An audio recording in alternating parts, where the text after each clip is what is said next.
जय श्री महाकाल। दोस्तों, कैसे हैं आप सब। आप सभी मित्रों का हिंदी व पचौरी सर चैनल पर स्वागत करता हूं। मित्रों, अपना नियमित अध्ययन जारी रखें। आपको बार बार कहता हूं, सही मार्गदर्शन एवं नियमित अध्ययन ही सफलता की कुंजी है। यदि आप जल्द से जल्द सफलता प्राप्त करना चाहते हैं तो आप नियमित अध्ययन जारी रखें। मित्रों, कठिन से कठिन विषय भी सरल हो जाता है यदि विद्यार्थी उस विषय का नियमित अध्ययन करे।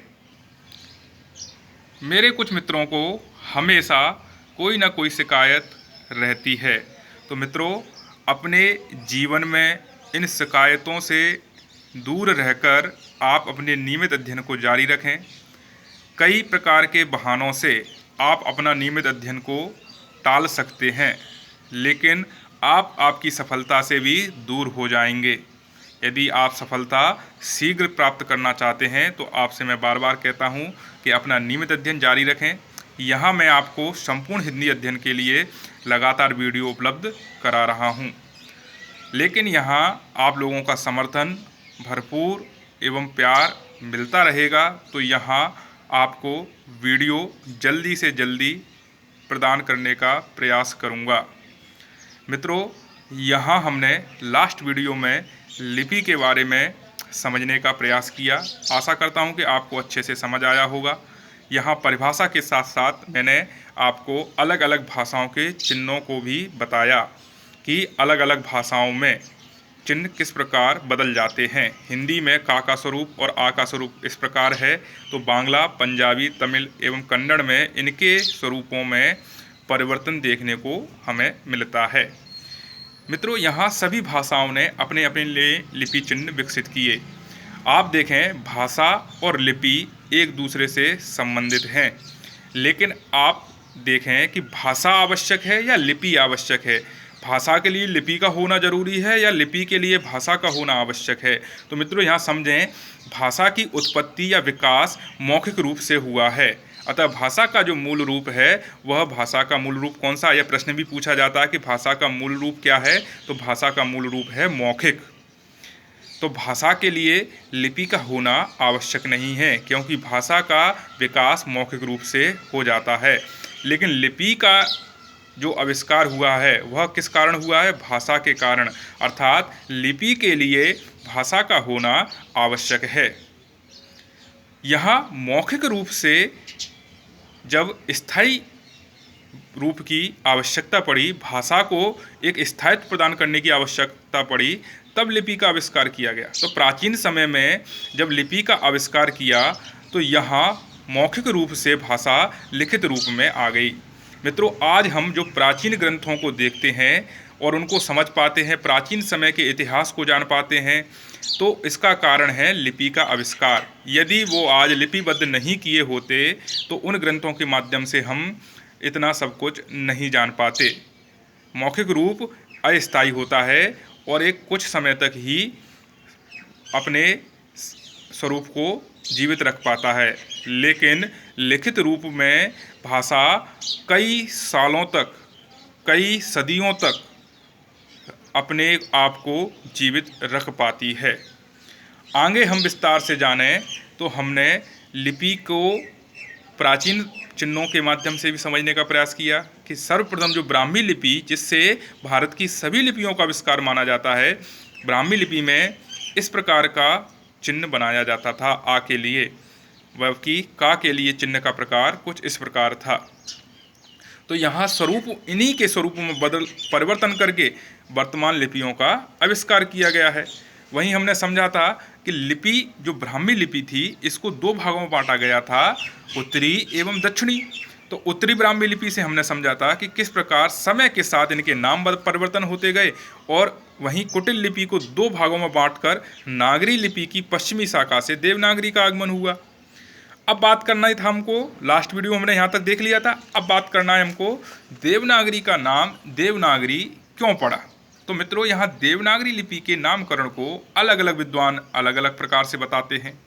इसके अलावा देवनागरी लिपि का हम नाम देखें तो दो और नाम मिलते हैं, लोकनागरी एवं हिंदी लिपि। तो प्रश्न यहाँ से यदि पूछा जाता है कि देवनागरी लिपि के अन्य क्या नाम है? तो आप बता सकते हैं लोकनागरी एवं हिंदी लिपि।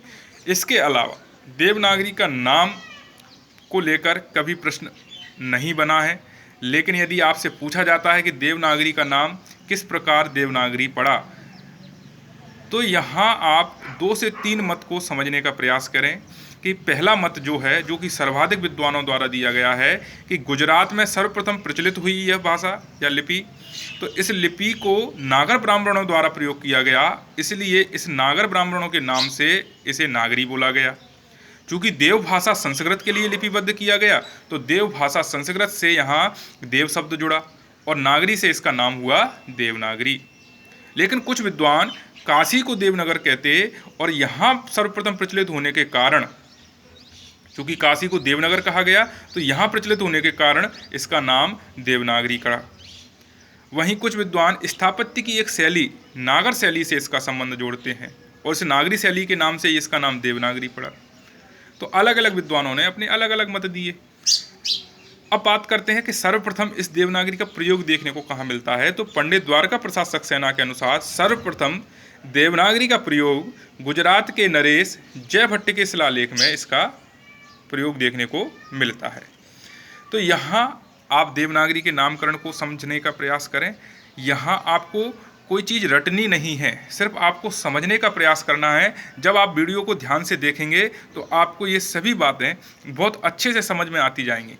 आपको रटना कुछ भी नहीं है, बस आपको ध्यान से सुनना है और वीडियो को ध्यान से देखना है।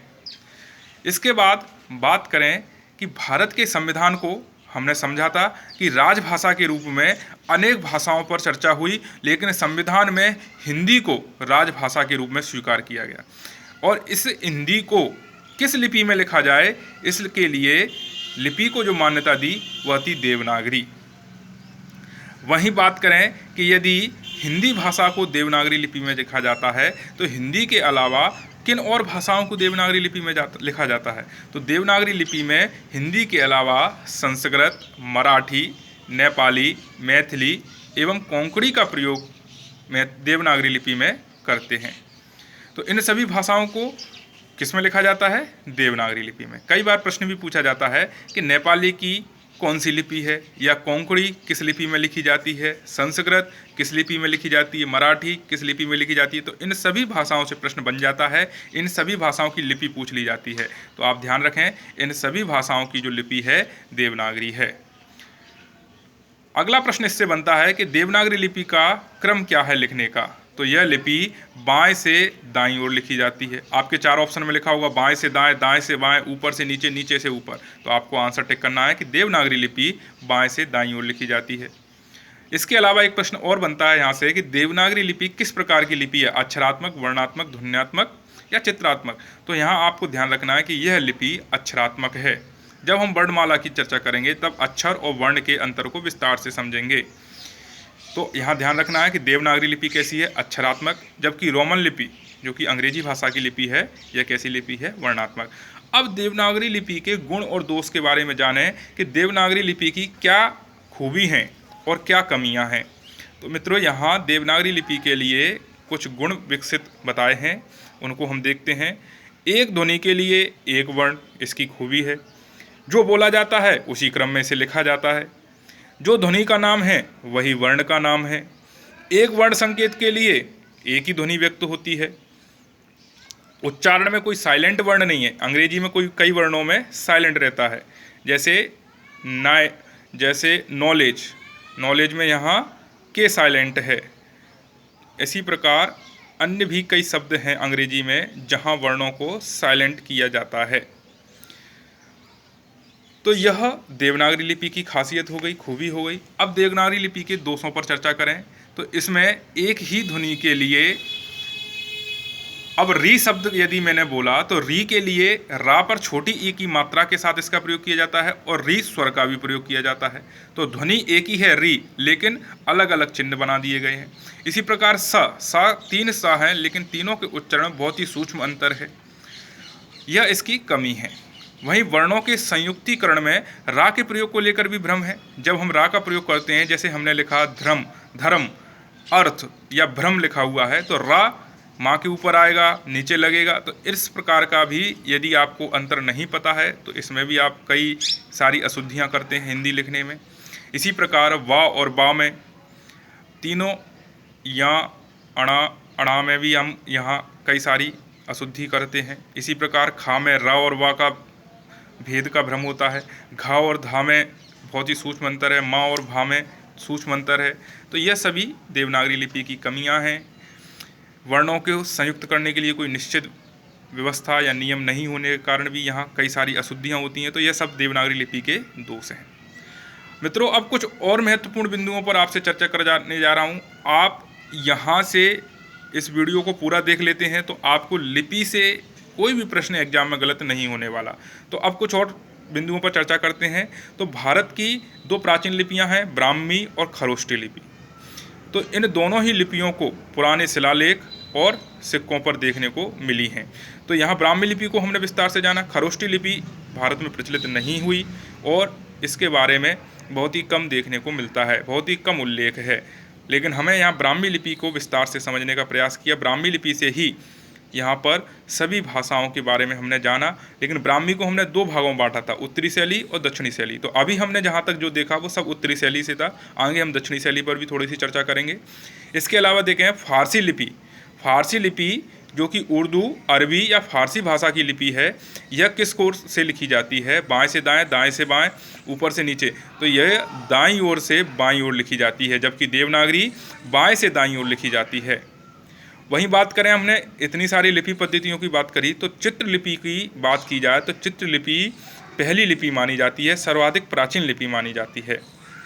वहीं बात करें ब्राह्मी लिपि के सर्वप्रथम साक्ष्य कहाँ देखने को मिलते हैं? तो ब्राह्मी लिपि के प्राचीनतम लेख उत्तर प्रदेश के बस्ती जिले में पिपरावा के स्तूप में तथा अजमेर जिले के बड़ली गांव के शिलालेख से प्राप्त हुए हैं और इसका समय माना गया है 5वीं सदी ईस्वी पूर्व से। इसके बाद मैं बात करूं पल्लव साम्राज्य की। तो पल्लव साम्राज्य ने ब्राह्मी की दक्षिणी शैली को विकसित किया और इसी दक्षिणी शैली के द्वारा अलग अलग लिपियों का विकास हुआ। कौन सी लिपियां प्रमुख हैं इसमें हम देखते हैं। तो तमिल, तेलुगु, कन्नड़ और मलयालम, इन सभी दक्षिणी भाषाओं के लिए इन लिपियों का विकास किया गया। इसके अलावा अन्य लिपियों को भी समझते हैं कि किस लिपि में किस भाषा का प्रयोग किया जाता है। तो यहाँ अलग अलग भाषाओं के लिए अलग अलग लिपियाँ प्रचलित हुई, जैसे अंग्रेजी, जर्मन, फ्रेंच, डच और अन्य यूरोपीय भाषाएं, मध्य यूरोप की भाषाएं, यूरोपीय भाषाएं, इन सभी के लिए रोमन लिपि का प्रयोग किया जाता है या लैटिन लिपि, लैटिन नाम भी दिया गया है। वही भाषा है पंजाबी। तो यह कई बार प्रश्न पूछा भी गया है, पंजाबी के लिए किस लिपि का आविष्कार किया गया, किस लिपि का प्रयोग किया जाता है? तो गुरुमुखी लिपि का। वहीं बात करें अरबी, उर्दू, फारसी और कश्मीरी, इन सभी भाषाओं के लिए किस लिपि का प्रयोग किया गया? अरबी लिपि का, या इसे फारसी लिपि भी कहते हैं। वहीं तमिल भाषा के लिए तमिल लिपि, तेलुगु भाषा के लिए तेलुगु लिपि, कन्नड़ भाषा के लिए कन्नड़ लिपि, मलयालम भाषा के लिए मलयालम लिपि। तो इस प्रकार दक्षिण भाषाओं की लिपियों का विकास हुआ। वहीं मंदारिन और चीनी की बात करें तो इसके लिए चीनी लिपि का आविष्कार किया गया। और चीनी लिपि आपने देखा किस प्रकार की लिपि है, चित्रात्मक लिपि है। और मैंने आपको स्टार्टिंग में बताया भी थी कि इस चीनी लिपि में जो चित्रात्मक लिपि उसके लिए लगभग 30,000 चित्रों के प्रयोग से इस भाषा को लिखा जाता है। तो यहाँ हमने देवनागरी से, नामकरण से लेकर देवनागरी किन अन्य भाषाओं की भी लिपि है एवं अन्य भाषाओं की लिपियाँ कौन कौन सी हैं, इनको भी विस्तार से समझने का प्रयास किया। मित्रों, आप नियमित किसी एक पुस्तक को, एक वीडियो को बार बार देखते हैं तो आपके मस्तिष्क में वह अच्छे से स्मरण हो जाता है और आप आने वाले एग्जाम में उन सभी प्रश्नों को सही कर पाते हैं जो उस टॉपिक से पूछे जाते हैं। यहाँ लिपि को मैंने दोनों वीडियो में संपूर्ण रूप से कवर किया है। आपका यहाँ से कोई भी प्रश्न लिपि से गलत नहीं होने वाला। आपको मेरे वीडियो में प्राय मोर की आवाज़ आती है और यह हमारे यहाँ मोर बहुत अधिक संख्या में हैं। आप देखें, यह मोर अभी मेरे सामने बैठी हुई है।